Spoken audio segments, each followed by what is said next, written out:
your bank statement and you may find a strange new kind of rent. Music, movies, storage, software, deliveries, fitness, security, even features inside products you already bought. Individually, each charge looks harmless. Together, they reveal one of the biggest business transformations of modern life. Companies discovered that selling you something once was good, but selling you access to the same thing every month was better. The product did not necessarily change. What changed was the relationship. You stopped being an owner and became a source of recurring revenue. For most physical products, the old transaction had a clean ending. You paid for a camera, a record, a tool, or a piece of software, and the object became yours. The company earned money again only if you returned for another product. That made revenue uneven. A successful launch could be followed by a quiet year, and customers could keep using yesterday's version without paying anything more.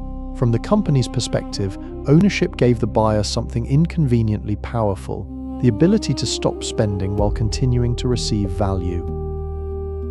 Subscriptions change that ending into a loop.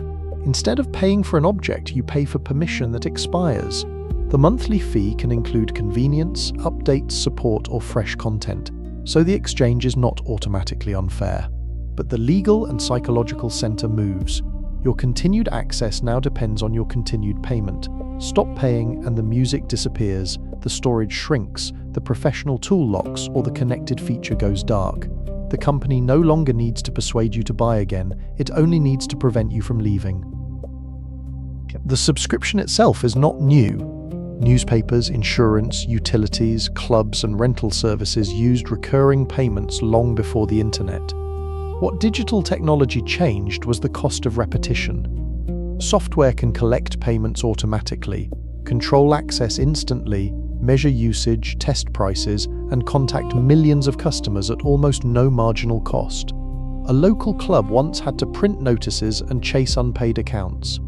A digital service can renew a card while the customer sleeps.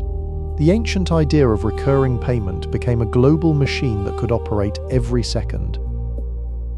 Software made the shift impossible to ignore. In 2013, Adobe reported that it had stopped future development and new releases of its perpetually licensed Creative Suite line to focus on Creative Cloud. Instead of buying a version and keeping it, customers increasingly paid for access over time. Adobe also told investors why the model mattered. Subscription revenue recognized over time could make revenue and financial results more predictable. The change offered continuous updates and a lower initial price, but it also became a symbol of something users feared: essential tools that never become fully theirs. To a company, predictable revenue changes almost everything.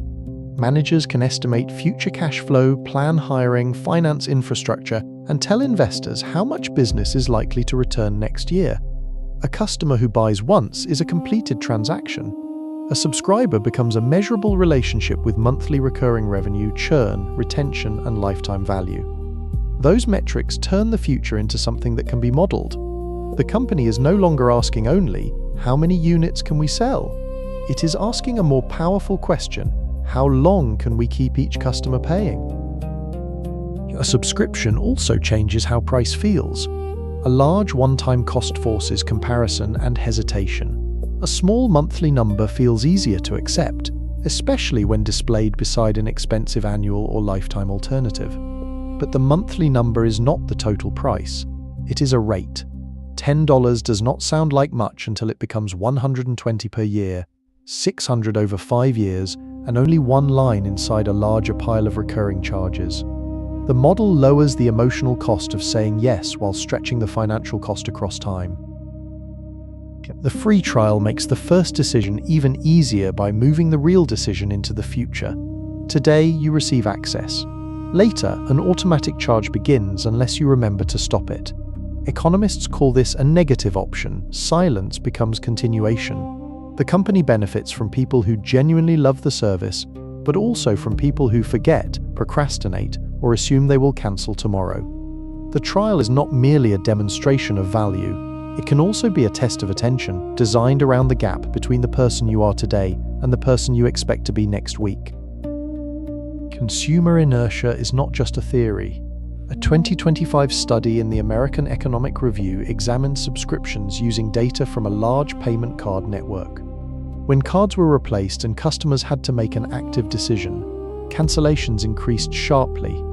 The researchers modeled inattention and switching costs, estimating that these cancellation frictions roughly doubled seller revenue on average, holding the initial subscriber base fixed.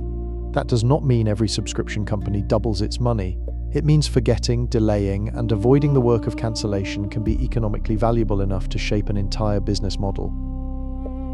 This is why enrollment can feel like one bright button while cancellation becomes a scavenger hunt. The path may hide under account settings, require several confirmation screens, offer repeated discounts, demand a conversation, or warn that everything will vanish immediately. Not every retention offer is abusive. A cheaper plan or a pause can genuinely help. The manipulation begins when design changes the balance of effort. One click to start, many steps to stop.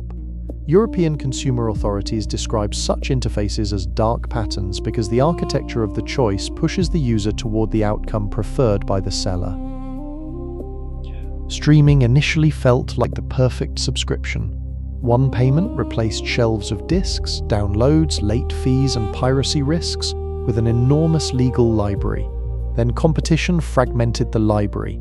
Exclusive shows moved behind separate gates, prices changed, advertising returned, and the simple replacement for cable began to resemble a new bundle assembled one service at a time. Each platform had a rational reason to own its audience. The customer experienced the combined result: more monthly decisions, more accounts, and the uneasy discovery that access to culture could disappear when a contract changed. Once the model worked for software and media, companies tested it on the physical world. Printers could arrive with ink plans, doorbells and cameras could place recording history behind a monthly fee, cars could connect functions to software accounts, appliances could promote replenishment, monitoring, or premium modes. Sometimes the subscription pays for a real continuing service, such as cloud storage or cellular data. The unsettling version is different. The hardware is already in your home, but part of its usefulness remains behind a payment gate controlled remotely by someone else. The real pressure rarely comes from one expensive subscription. It comes from the stack. A few entertainment services, cloud storage, office tools, a fitness app, premium news, delivery membership, security recording, and several small mobile purchases can quietly become a second utility bill. Because renewals happen on different days, the total is difficult to feel. There is no single checkout moment when the entire stack asks for permission. Each service receives a tiny decision, while your bank account experiences the sum. Fragmented attention is one of the model's greatest advantages. Your ownership and access fail in different ways. An owned object can break, become obsolete, or stop receiving support, but it usually remains where you left it. A subscription can disappear because you stop paying. The company changes the plan, a license expires, a catalog removes an item, or the service itself closes. This matters most when the product contains your work, memories, security history, or tools required for a profession. Convenience is highest while the relationship works. Dependence becomes visible only when the account, the price, or the company changes. A fair subscription continuously earns its renewal. The service has real recurring costs, delivers new value, makes its price and renewal date obvious, preserves your data, and lets you leave as easily as you entered. A pause option can be more useful than a cancellation maze. A lower tier can serve occasional users without trapping them. Most importantly, the customer understands what will stop when payment stops. Recurring payment is not the problem by itself. The test is whether the relationship remains voluntary, legible, and valuable after the excitement of the first month is gone.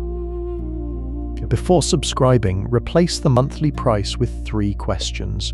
What will this cost me over 1 year? What continuing value requires a continuing payment? And what happens to my files, history, or device if I leave?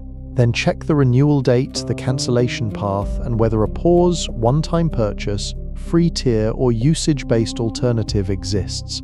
This takes more effort than clicking the bright button, which is exactly why it works. The goal is not to reject every subscription, It is to make the total cost and the exit visible before the first charge makes the decision feel permanent. Once or twice a year, audit the stack using statements, not memory. List every recurring charge, convert monthly and annual plans into one annual total, and mark when you last used each service. Keep what saves time, supports important work, or brings genuine enjoyment. Pause seasonal services, cancel duplicates and products you would not actively buy again today. The most revealing question is simple. If this charge stopped automatically tonight, would you notice enough to restart it tomorrow? If the answer is no, inertia may be the only product you are still paying for. Subscriptions became dominant because they solve real problems for companies and sometimes for customers. They lower the price of entry, fund continuous services, and make planning easier. But they also turn forgetfulness into revenue, replace ownership with permission, and make ordinary life dependent on dozens of silent renewals. The most important change was not technological. It was the assumption that payment should continue until the customer actively stops it. Companies learn to sell the same relationship every month. Customers can learn the opposite habit. Value must keep arriving, or the payment is allowed to end.